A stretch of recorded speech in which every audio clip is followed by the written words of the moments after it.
Oh, there we Okay. Hi, everybody. This is Father Rob Sinatra, and it is Thursday night at 8 p.m. And welcome to another edition of Portraits of Faith. I can see right now that nobody's watching right now, but they'll pop on soon enough, God willing. So, go. Maybe I should bring this up. oh, we have 4 people watching already. Oh, there we go. So, see, it happens. It happens. You just gotta be patient. Got to give it a little bit of time. So if someone could just do me a quick favor and just type a hello into the comment section so I can make sure that the chat is up and running. Okay, Judy, thank you. So we're good. So I don't have to do anything on Facebook like I would do on my personal page. My personal page, I always have to Oh, there we take it from private to public. Oh, we got Melissa, an go. old Oh, hi, friend. Melissa. Oh, wait, we can't. I can't type back. Or No, you I have to can type. though. Oh, okay. I can type back. So, just for those who are new to watching, or just as a review, and to help Kathy out because she asked me like, "What am I doing?"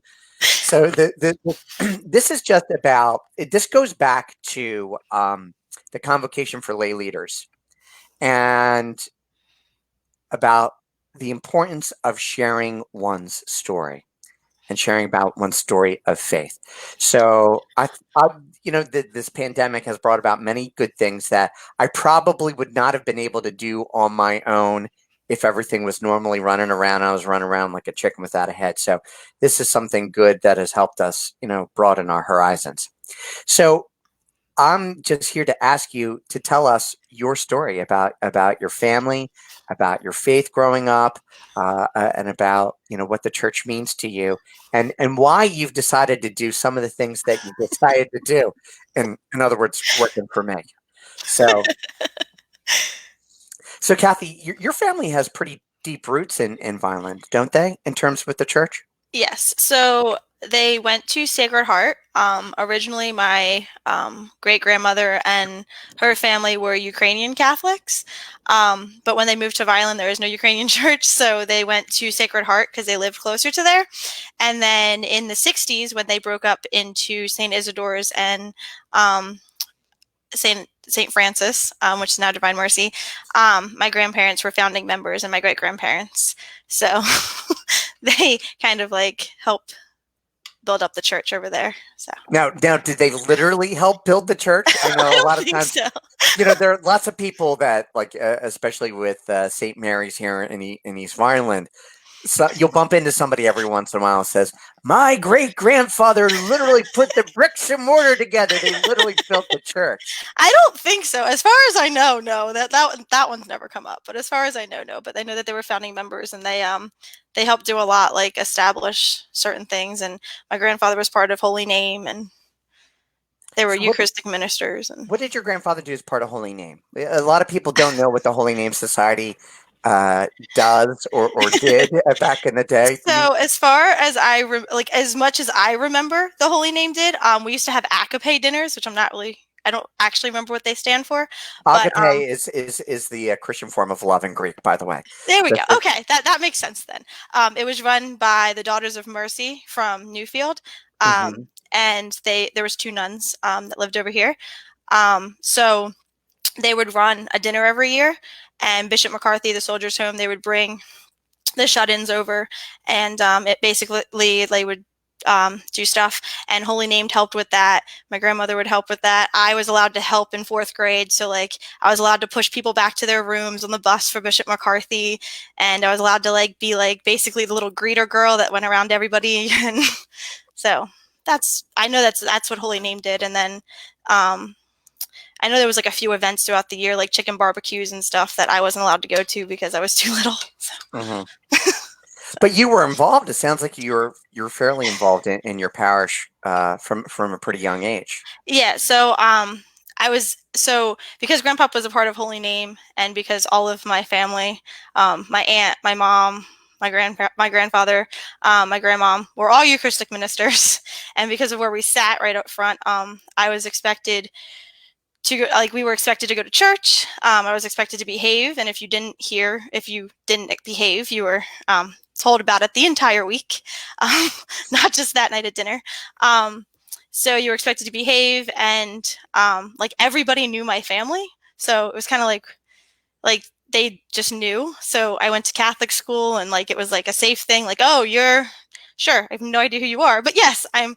And so But they knew your family, so they they knew, knew my you know. family. Yeah. So they thought I was. My grandfather had two girls, so they thought I was one of the girls.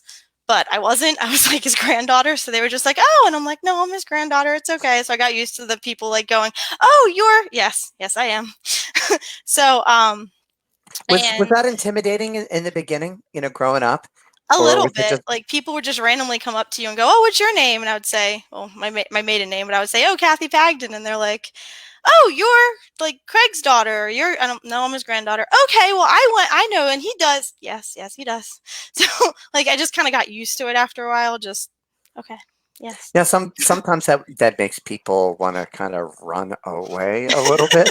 Did that was there any like just like sprinting for the hills in Um, terms of that or no, I guess it made me like feel special, kind of, if that makes sense. hmm Like they kind of like knew who I was kind of before basically, and then be like, "Oh, I saw you at yes."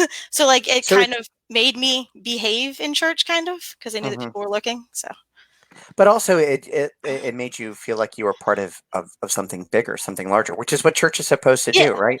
You're yeah, supposed to be a part of a community. hmm, Not only were you part of your family, but your family was part of the larger church, and hmm, that made you a part of that. yeah. Like it was like, oh, like if I walked in, everybody knew, and it just was like this whole My dog has thing. summoned me to open the door, so I'm going to ask a question while I go over here and let him in. Okay, And he's banged. He's like, "Yo, man, dude, let me in. All right, come on, butts, come on in. Good boy." So, there we go. what was your earliest memory of church, of your faith? What did Um, you have ever have like a really early experience of God or anything like that? Anything so you can remember? it's gonna sound like really silly. Um, No, it's not. Trust me, one of it's my not. earliest memories was seeing all of the big girls and the big boys up at the altar being altar servers. And I knew I wanted to do it. And I was like, how do I do that? And I was like 3 or 4 years old. And when I came home, I had blocks and I would like I made like an altar and I made the candles and I would just like play altar server. So I was like, how do you do that? My mom was like, you're not old enough. You can't do that yet. You're not old enough. So like I had friends that were altar servers that we knew um, that were like that watched me grow up. So when I was old enough, they were like, "You are now old enough." So I was allowed to be an altar server. So like I always wanted to be what the big girls were allowed to be, and like in church, like I kind of looked up to them, kind of. So Mhm. So, what was it? How old were you when you first became an altar server? When was old enough? fourth grade. So the What, summer 11, 12, something I like was that? 10. Okay. I was younger than everybody else in my grade, so I was 10. Um, so that summer, actually going into fifth grade, we were allowed to be altar servers. So we And were trained all summer. what was that like? What was that like? First time serving on the altar? It was kind of scary because everybody knew who you were, and if you made a mistake, it was like you were You like, heard about it "Oh, for a week, maybe? huh, yeah, Did yeah, you hear about it for a week? yeah," basically. But everybody was like, "Oh, following in your grandfather's footsteps." All right, no, no, this is nothing because if there was no altar servers, Grandpa was the altar server, so it hmm was. And I was like, no, this has nothing to do with them. This is nothing. So that was kind of annoying that people just thought I was doing it just because, but I was like, I'm choosing to do this, not following them. And like, I thought it was a good thing to do, to be helping. So, And that's kind of interesting. I just want to dwell on that for just a second, if I can. Y- No, no, it's important. It's important. Like, did you ever think about it that a lot of times when we're dyed in the wool, right? When we're baptized as infants, and we come to a certain point in our lives, and believe it or not, 10 or 11 years old is when this kind of happens. For most young people, they determine at around 10 or 11 of whether God is real and whether or not they want to accept their faith as their own. and it seems like that when you could verbalize it so clearly, no, no, no, no, no, no, no. I want to do this. This is something that I'm choosing Yeah. for myself. That's pretty awesome. That's pretty Yeah. cool. Yeah. Like I didn't realize it was going to look like I was doing it because everybody else did it. But then I was Mhm. like, no, I'm doing it because I want to. I'm doing it because I feel like I want to and I want to be involved. And they were like, oh, okay. And that was that was basically the end. But I was like, okay, it's cool. So, What was your prayer life like as a kid? um, so we prayed at dinner. Um, I was taught that um, Grandpa would pray because he was a boy, that he was allowed to do it because he was a boy um, at dinner. Um, and um, so we would pray, and then if I was really worried about a spelling test or if I was worried about a test, Grandma would just be like, "Say 3 Hail Marys and you'll be fine." I was, so it worked.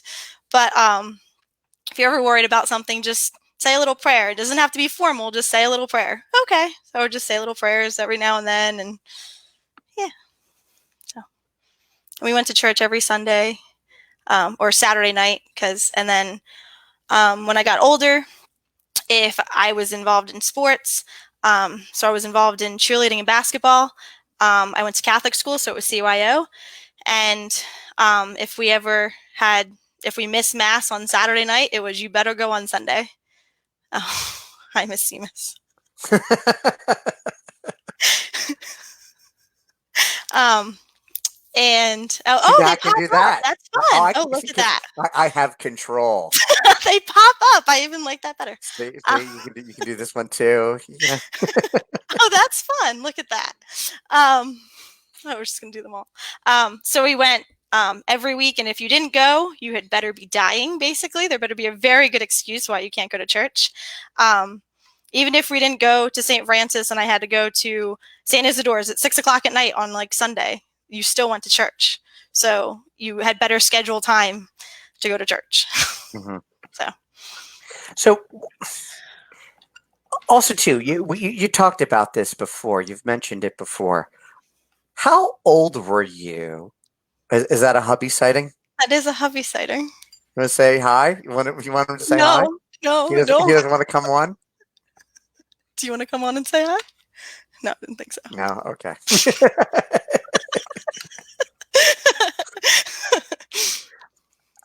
So you had talked about early on that you started teaching religious ed at a younger age. How old were you when you started teaching religious ed? So I was helping out when I was 16 because I wasn't allowed to officially go in and help yet. Like, Hmm. um, I was 18 when I started being like a teacher's aide because the seventh and eighth grade was kind of large and the teacher needed help. And so I was 19 when I got my own room because I just started at Rowan. So I would drive back and forth. And I was 19 when I was given first graders to teach. So I Wow. was 19. What was that? Now was this as you were thinking about entering into teaching? Let me Yeah. ask you this question. Was it your experience of religious ed that said this is what I want to do as a profession? Is that what happened? So I went to Catholic school for K to 8, and then I went to Violin High for 9 to 12, and and the I just knew that I wanted to be a teacher just because I wanted to help children, and I wanted to like help them see that they can do things even if they're told their entire life they can't. Um, so sister said, "Oh, you're going to be a teacher? Good. That's what you're going to school for. Let's. You want to test it out?" So she was very, she was very enthusiastic. That is actually why I do not teach younger grades. Actually, I only teach it for faith formation. That is it. That's why I'm a middle school teacher. Thanks, Mrs. Seamus.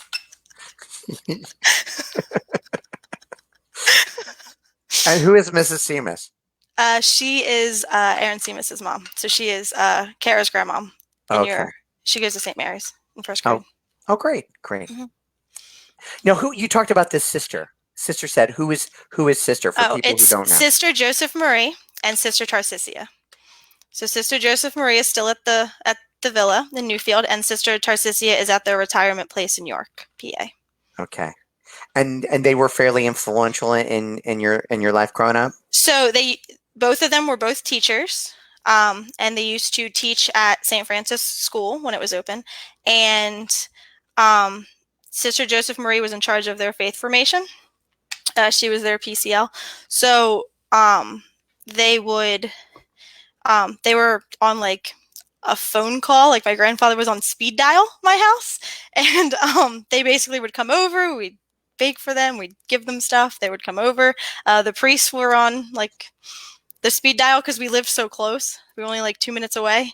So they came to my first communion too. My first communion party afterwards. All of them, which I didn't find weird at all. Apparently. Well, no, that happened. I had the Yeah, Filipino sisters at my first Holy that's Communion too, fine. so that's not a Was that you? that is me. That is me. So, so basically, religious ed was, especially with young kids, was like a proving ground for you Yeah. as you studied to be a teacher. Yeah. It was like all the stuff we were learning about, I could try it out in there. Um, and the way like I structured my room was helping them learn, and like my kids were the most behaved in the building. They didn't run around, they didn't because we would dismiss from the gym, so my kids were like wow, and they would just like learn stuff. And then one of my first classes from when I taught first grade made confirmation a couple years ago, and so they were like, oh, we miss you, why couldn't you teach us in 8th grade, we missed you. And I'm like, I'm sorry. So You know, it's an interesting thing. I don't know if it's the same with you. Um, well, let me ask. Maybe it is the same with you. What's it like teaching about the faith? What's it like for you teaching about the faith? um I think it's like I like it. I think it's fun.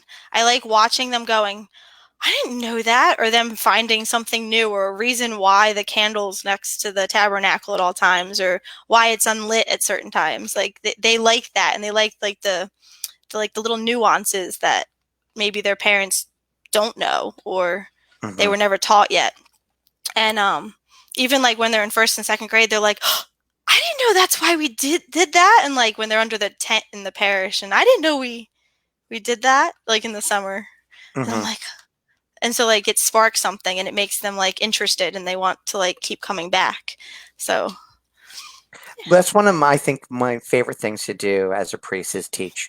I love mhm. doing it. I'm good at lots of other things, but I think I'm a really good teacher in terms of that. Like, and there is something very life giving about Yeah. teaching the faith. Yeah, and making it like relevant to their lives. Like a couple years ago, the fidget spinner thing, and they were like, "This is awesome! Oh, I didn't that know." was awesome. Can you, hang on, do I have it? Do I have one? Oh my gosh, do you still have one? Oh, I have tons of them. Are you kidding me? I don't even know where mine is. I think it's upstairs. Never mind. But talk about the fidget spinner. So the fidget spinner, I don't know, 3 or 4 summers ago, when they were really popular with the kids, to help them teach the Trinity, we glued Father, Son, and Holy Spirit, and to teach them that they're all one. That it looks like three, but when you spin it, it becomes one. So they were using fidget spinners because yes, the Shamrock is very nice by St. Patrick, but to make it relevant, we were using fidget spinners, and the kids were like, "Holy Spirit, when you spin it, it's three!" And they were walking around summer intensive, like spinning the thing, and I was like, "Yes!" And so I actually saw one of the kids a couple years ago, or a couple like last year in church, and he was like, "I still remember it. It's three, and then it's one." And I was like, "Oh, good job!" And he's like in 4th grade now, and I was like, "Oh, I've imparted wisdom." Hmm. So just like seeing like the joy and the spark, and like they remember stuff, like that's the stuff they're going to remember when they're older and like want to teach for themselves. So Hmm. So let's talk about your time in college, okay. about faith in college. So where did you go to school? I You went to said it. Rowan. You went I to went to Rowan, Rowan. and at Rowan, what did they have there? Newman, the Newman House, the Newman Center.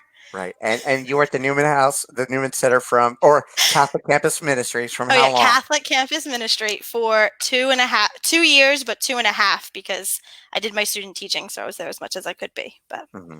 And what years were those? it was 2009 to 2011. Okay.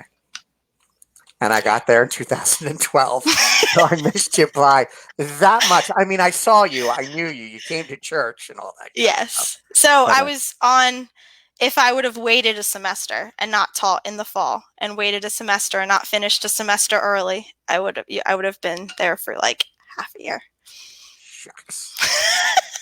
But I had to be, an overachiever and finish a semester early. But talk about that. Talk about Newman and how important it was for you in your life of faith.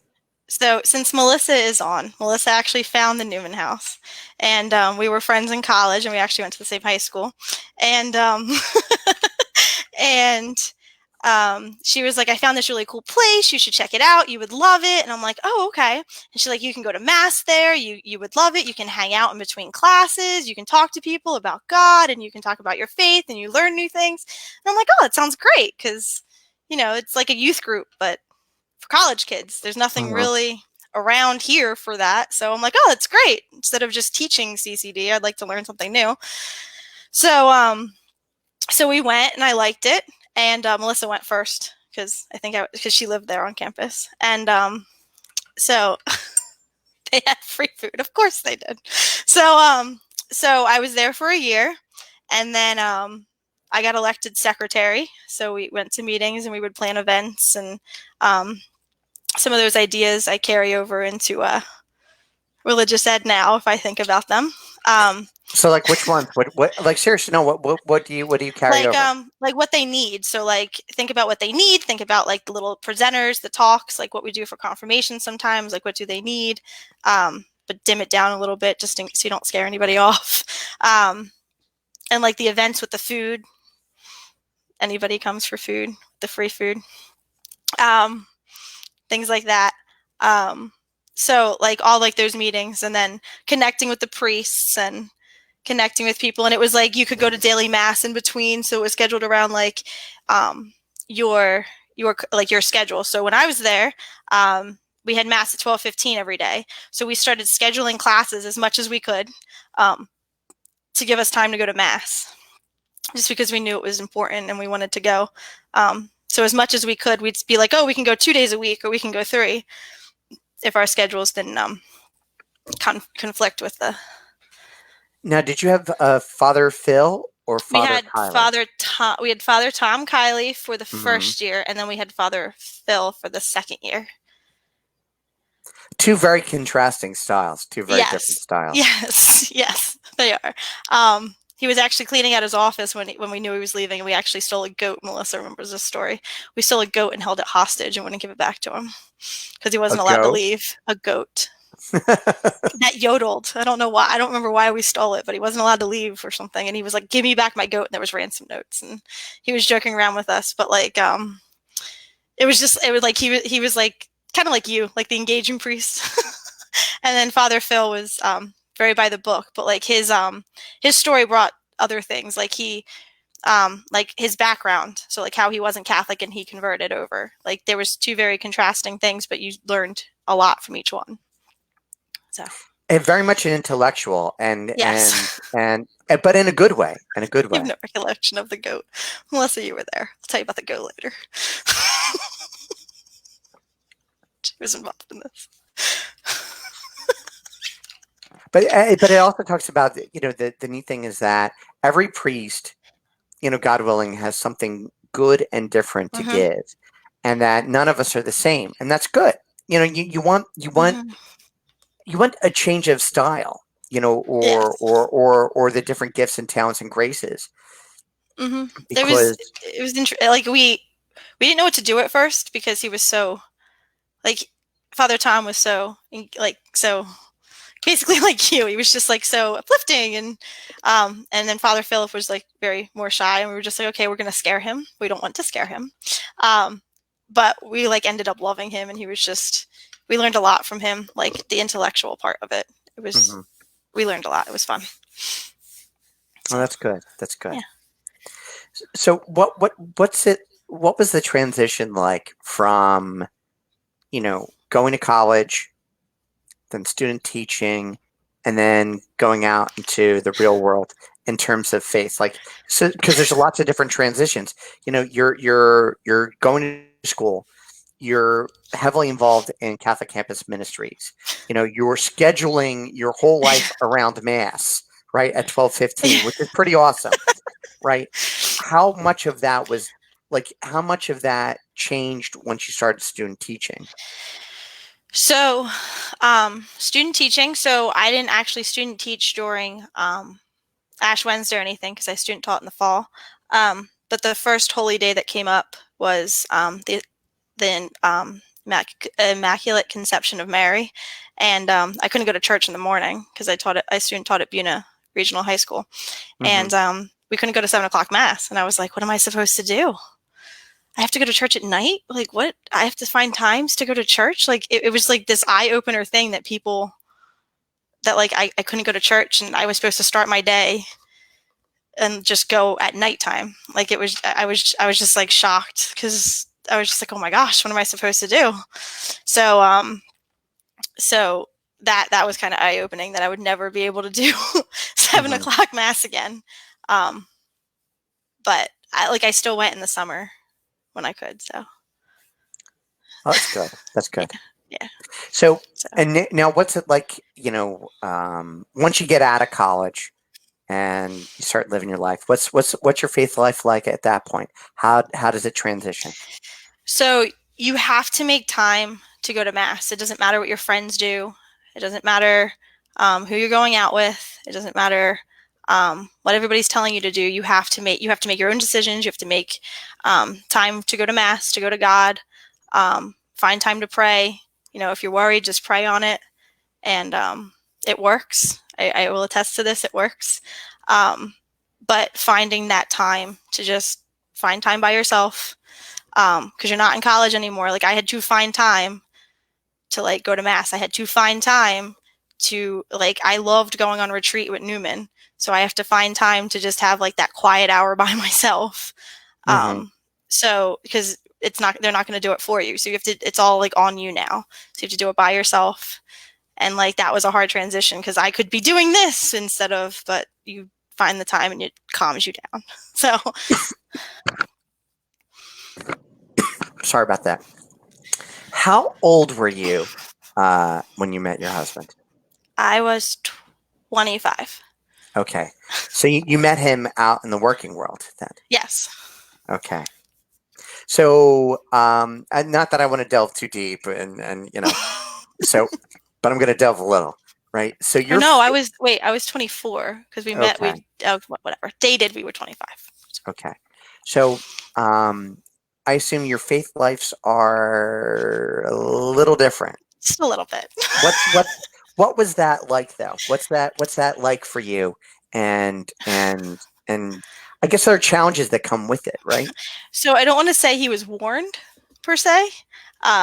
We met through one of my friends who is now my sister-in-law, that I go to church and that I don't do certain things before we get married, like he was used to. I don't believe in any of that. I don't think that you should. I think you should save yourself for marriage and all that stuff. And that was like a decision that I made early on. So he knew going in. And then we had that discussion as we were dating that I wouldn't, without going too graphic, I wouldn't, um, Yeah. without, Yeah, I exactly. wouldn't That's do what you certain wouldn't. things. You just wouldn't. You just I wouldn't. just wouldn't. People, there's smart Um, people out there. They get it. They get it. okay. Um, and so we had that discussion and he was fine with it. He had before, and he waited for me, and and we didn't. So, but going to church, and he was like, I like the first time he went to church with me. I haven't been in church in like 6 years. Like this is amazing. And then he started going to church with me. And so, like, does he go every week like I do? No, but does he go? Yes, and he will go certain times. Or I want to go to church with you. Okay, and I don't say anything. So it's his decision. So like he says I want to go to church. Okay, then come with me. And that's good So, things. Those are good mhm, things. That's a good way of approaching that too. yes. So, what's it like going to church together? I find it more rewarding that way because I'm like, he's here. Like he's here. He gets to see what I see.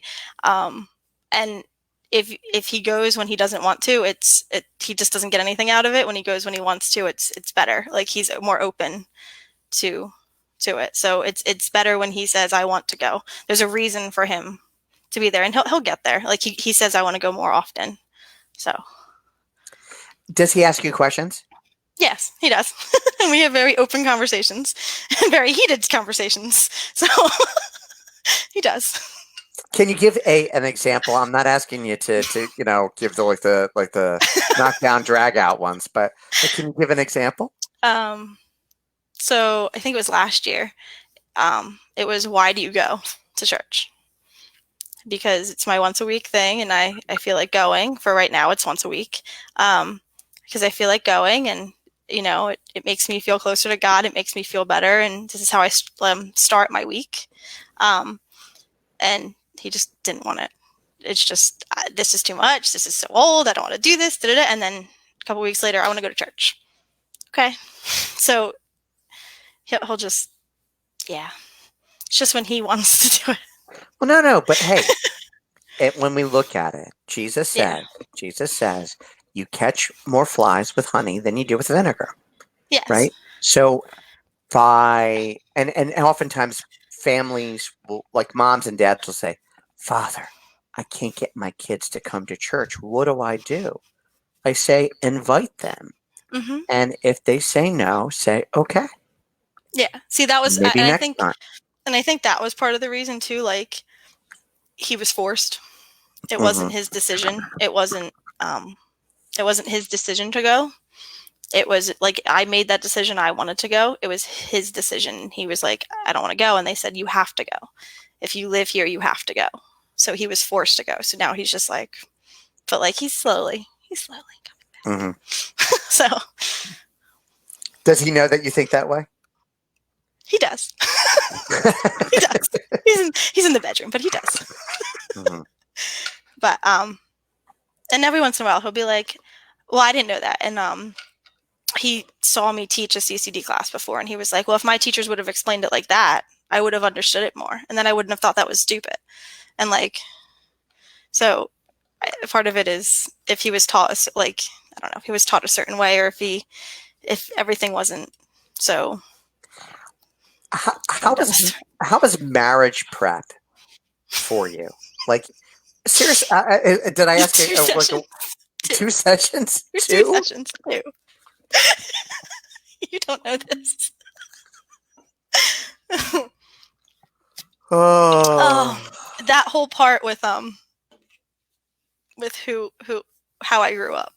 okay, Hmm. okay.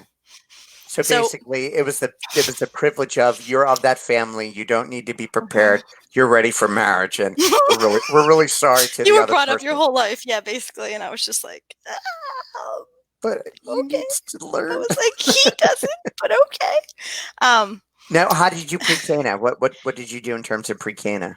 um, so as we picked out, we were talking about like, um, would we raise our children Catholic? Would we give them that choice? Would we like how he was brought up or how I was brought up? And I was like, there's a balance in between, but like just having a child tell you they don't want to go, but you have to have that discussion with them, like this is why, and you have to have an open dialogue with them, not forcing, but um, that was part of it. Part of the readings. Derek, he did help pick out the readings. My husband, certain parts. He was like, "Why would we add this in?" Um, the devotion to Mary. Um, Okay, that I said I wanted, and we talked about it, and he was like, "Okay, I like that. Can I do one too?" And I'm like, um, no." So, like he was like, "Do I get one?" I'm like, "No." Like, so what, a rose of like flowers to drop off at the Blessed Mother or something? no, he wanted Saint Joseph instead. He wouldn't to do the other one, to do the other part. Um, I would have let him do it. I would have and I let him was do like, it. I guess if you really wanted to, I don't know what to say to this. And he was like, what if we do St. Patrick? And I'm like, I don't know what to say to this, but okay. So, but because I was like, I want this in, I want, this is why. And I wanted it to pray for like a good marriage, to pray. Mm-hmm. And I wanted that like quiet time away from everybody just staring at us. Um, and he was like, okay. So like we just talked about stuff, and he was like, okay. And then like as soon as he proposed, he knew that we were getting married in a church, and he was like, what do you want? And he was like, you want May? Mm-hmm. For Mary? Yes. Thank you for understanding. So we just Ding, ding, ding, ding, yeah, ding. he knew. So So growing up and just taking, because how many years have you been married at this point? 3 as of last week. Okay. Oh, well, happy anniversary. I should have baked you something, but I don't bake. I baked us a pie. You didn't see that? What is the anniversary? May what? May 6th. May 6th? Okay. Because you did stuff for May the 4th. I saw that, but. Oh, well, yeah. That was actually a rehearsal dinner where he wanted Star Wars, and I said no. So looking at the entirety of your faith, because you're still, relatively a young person, a young adult. Yes.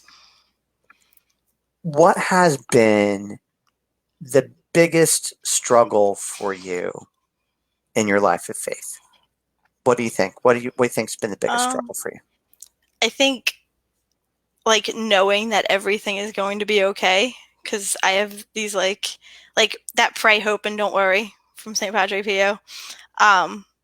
That doing that, just doing that in general, just the praying part and like pray, hope, and don't worry. Just that don't worry part just gets me every time, and I'm just like, I'm trying, but it's just sometimes it's just not.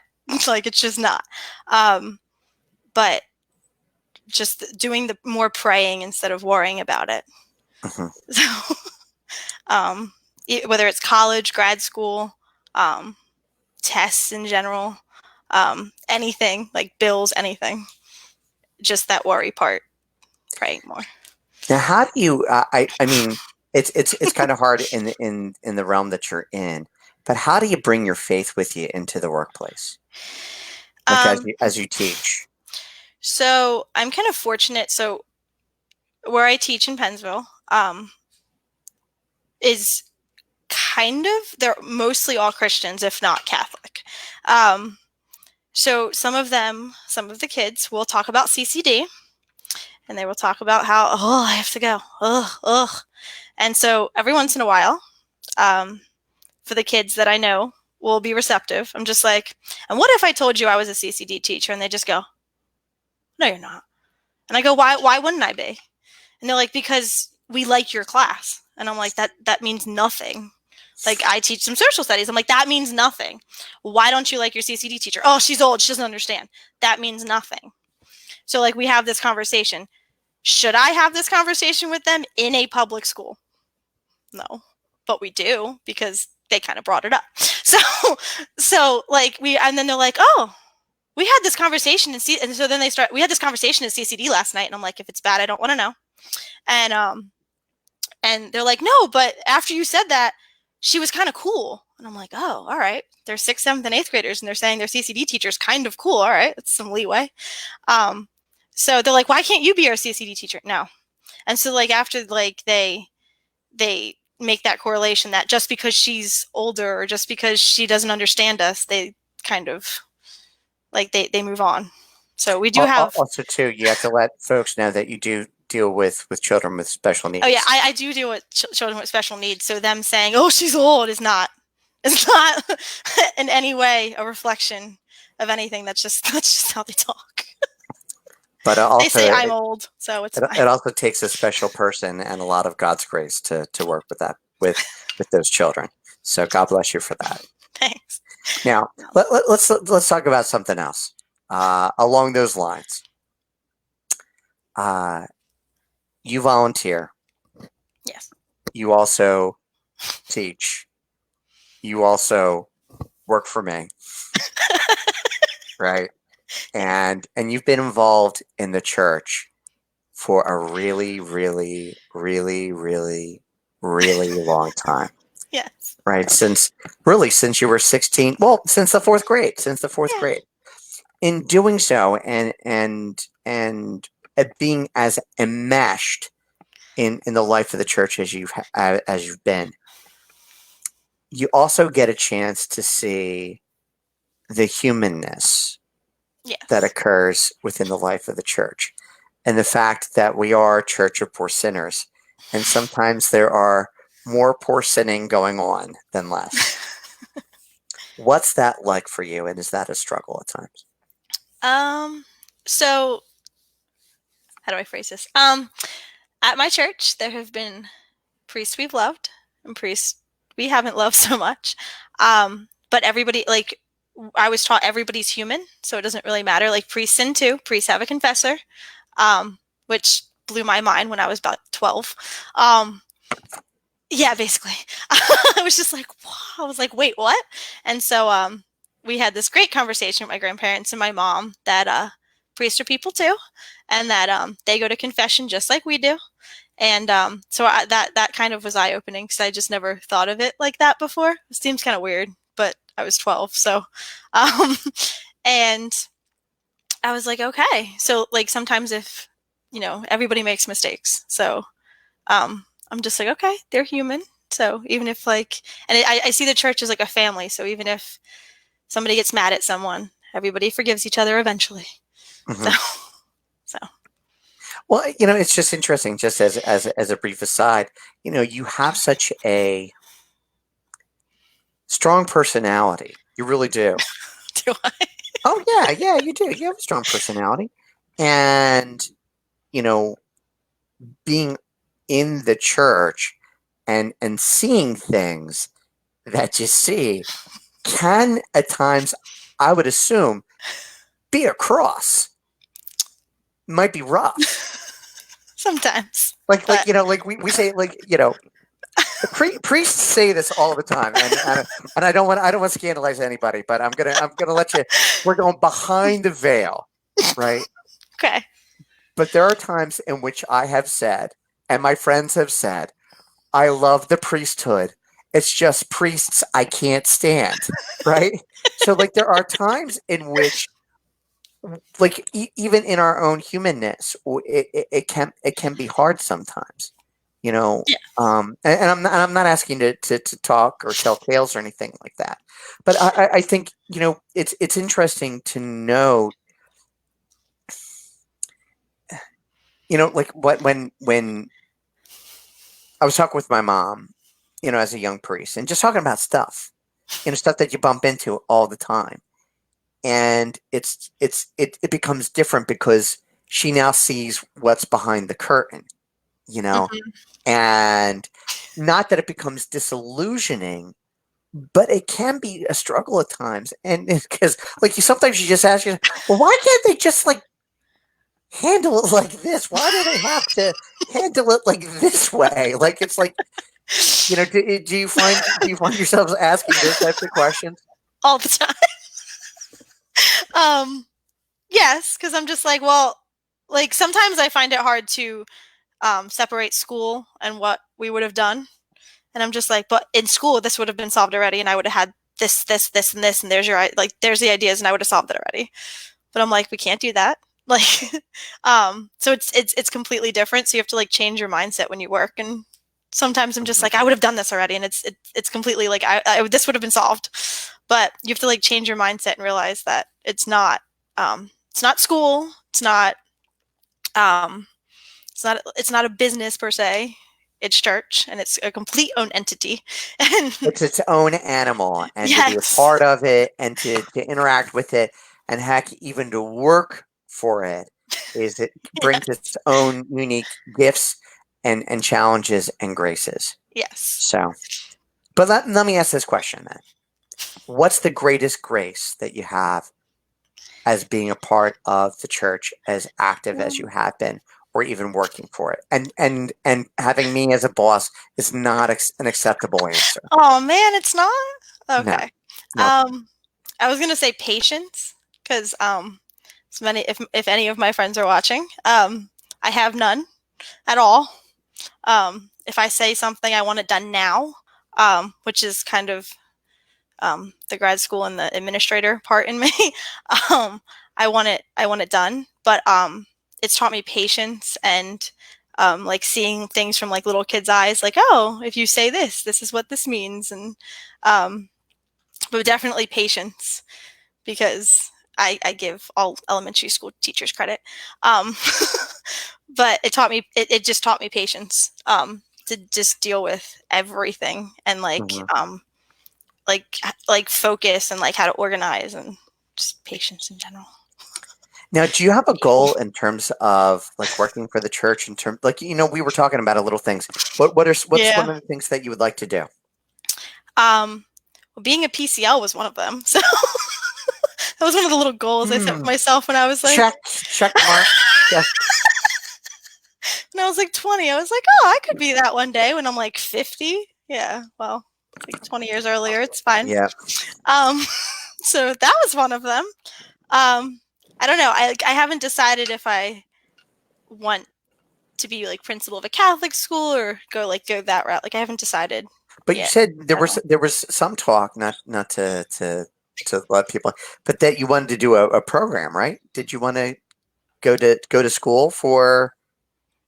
Oh yeah, there was a talk that I wanted to do a program for like a second master's for Talk about it. Talk about it.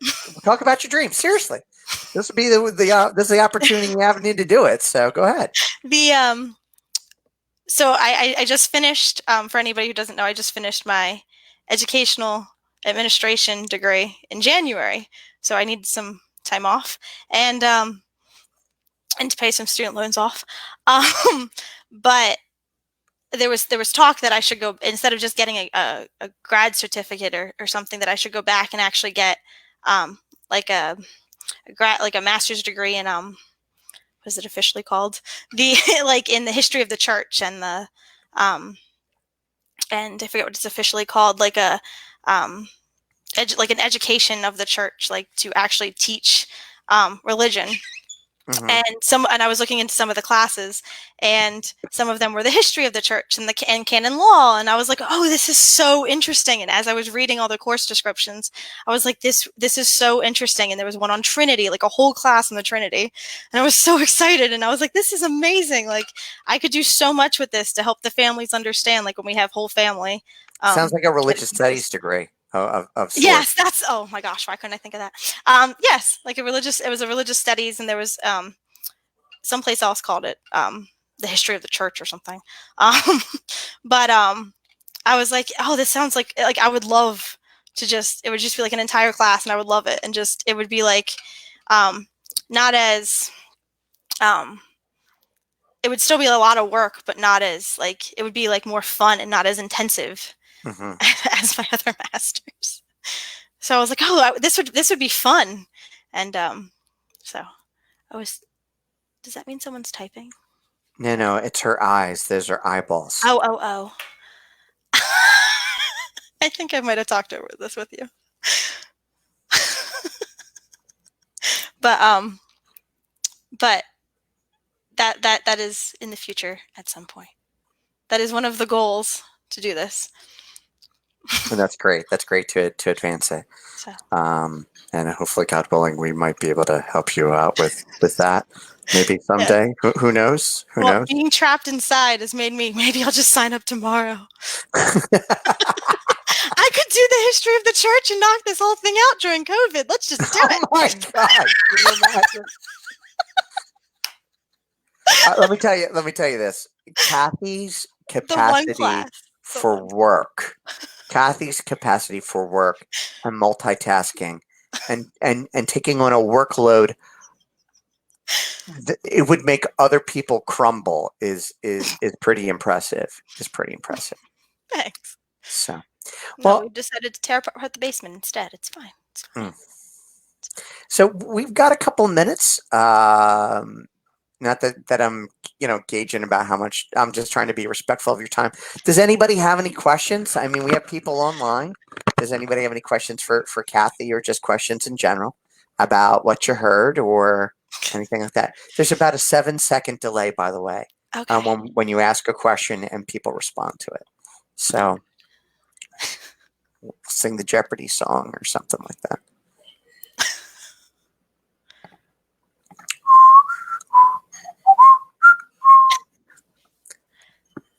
No. Melissa, I'm sure you want to ask something.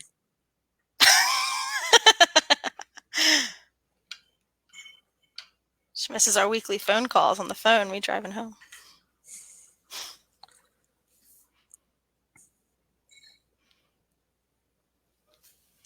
Do they come up faster? No, I don't know if they come up faster on the phone or not. I mean, they will come up if somebody wants to tell you. Oh, there Oh, we go. maybe somebody doesn't have a question. You never know. We're that good. They're like, yep, that's it. We're good. We're good for tonight. Thank you. I did realize that one of my goals I can never do. So it's fine. What goal is that? I can't go to Seton Hall for religion. So it's the only lip boys in. So we'll just check that one off that I tried. Oh, the seminary, you mean? I accidentally looked at some of the classes and I was like, oh, and then I was like, oh wait, I can't do that. Well, believe it Oops. or not, there's some programs, like if you like talk to Stephen Bertnazzi, that there are lay people that come in. Are there some specific classes that are taught solely for seminarians and solely for the seminary itself? Yeah, but a lot of those classes, they have lay people in them with them, Oh, especially with the electives and stuff. So, and there are some programs out there that you're actually getting the same professors that teach us in the seminary. They're just cool. teaching at like for example, the religious studies program at St. Charles Borromeo Seminary. Um, so those are some classes that like you're getting the same professors and they're teaching the same classes just in a different way, and to a different Intriguing. audience. Intriguing. Oh, I told her that. Of course she did, Melissa. I may or may not have been listening.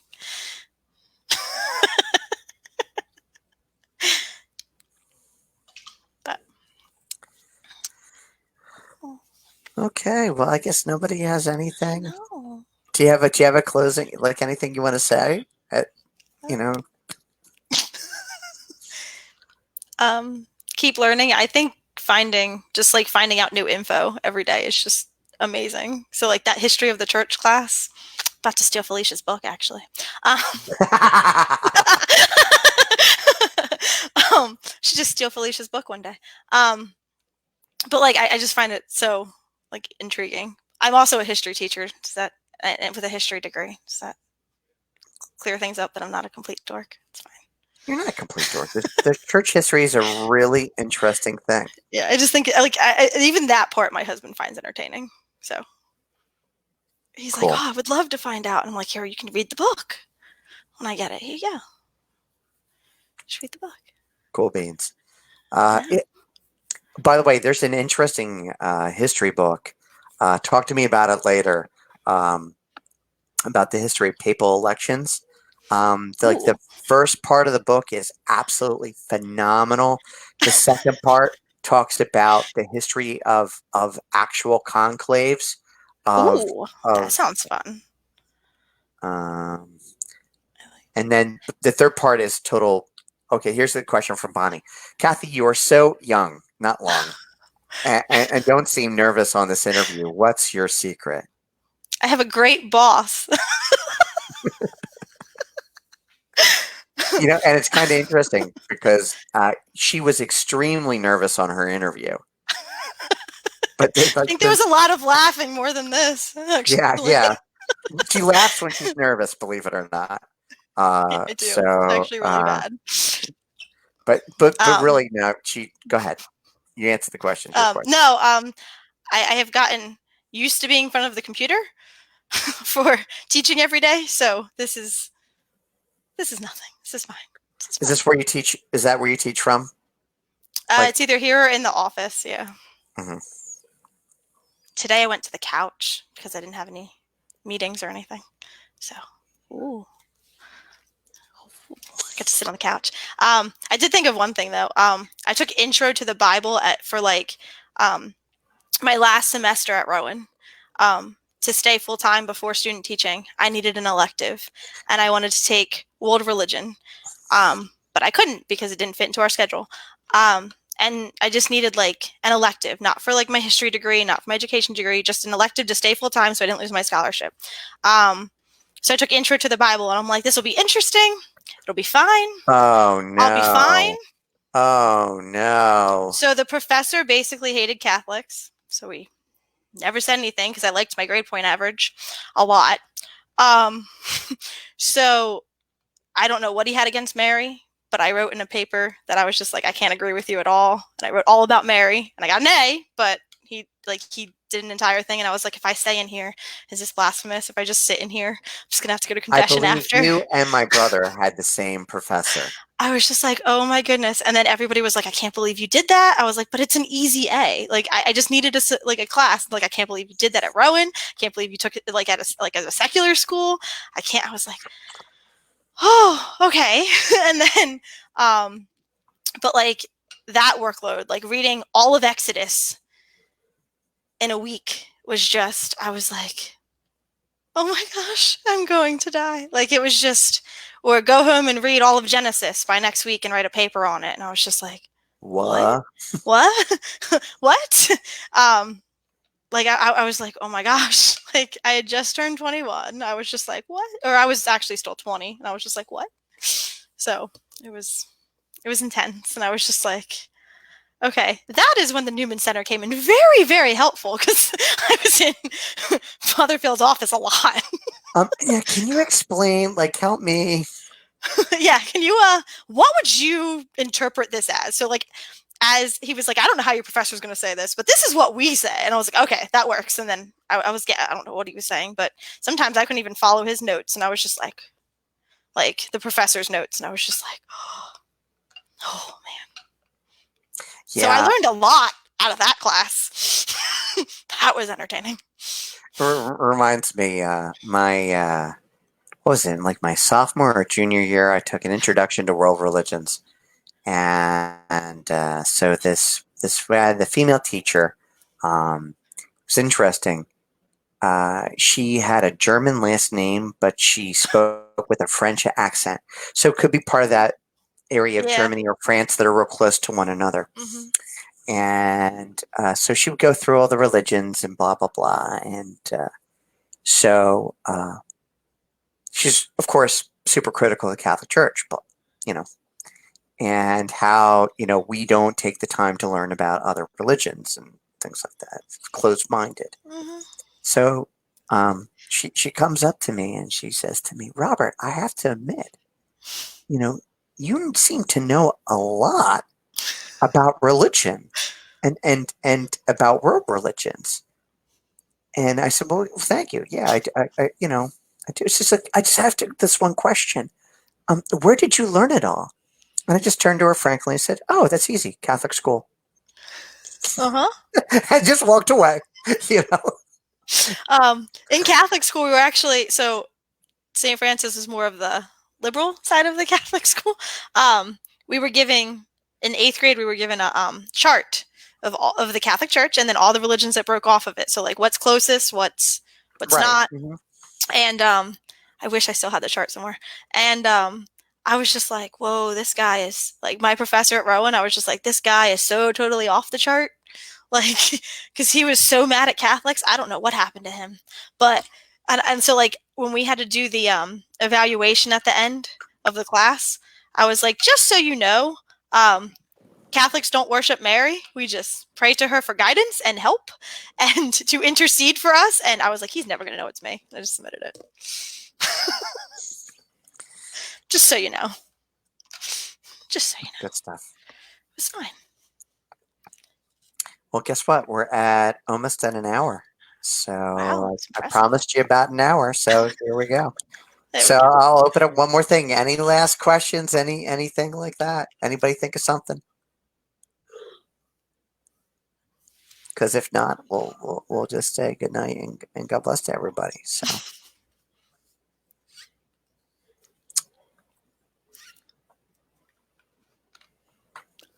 all right. So I think that's about it. Kathy, thank you so much for joining us. God bless you, especially working for me. And Monsignor Burton. Uh, um, and thank you for helping us navigate all this craziness, especially with the coronavirus. And hopefully, Religious Ed will be back to normal sometime in the year Hopefully. 2537. So, So hope it doesn't take that long. yeah, Start praying no, now. no, no, absolutely, absolutely. So, ladies and gentlemen, thank you so much for tuning into Portraits of Faith. We will be back here next Thursday at 8 p.m. Believe it or not, I do have a guest pinned down already. I just have to see if it's okay. And I think you'd be kind of happy and surprised about who that guest might be. Ooh. Yeah, very exciting. So I just have to go talk to them about it. So, uh, she's Kathy D'Antonio. Kathy, thank you so much for joining us and taking time out of your busy schedule to share your faith life with us, Thanks. and especially give us a little insight about the Catholicism in the city of Vineland, which is really its own unique animal in so many different It ways. is. Um, and I am Father Rob Sinatra, pastor of St. Padre Pio Parish, and this is Portraits of Faith. God bless you, and we'll see you next week.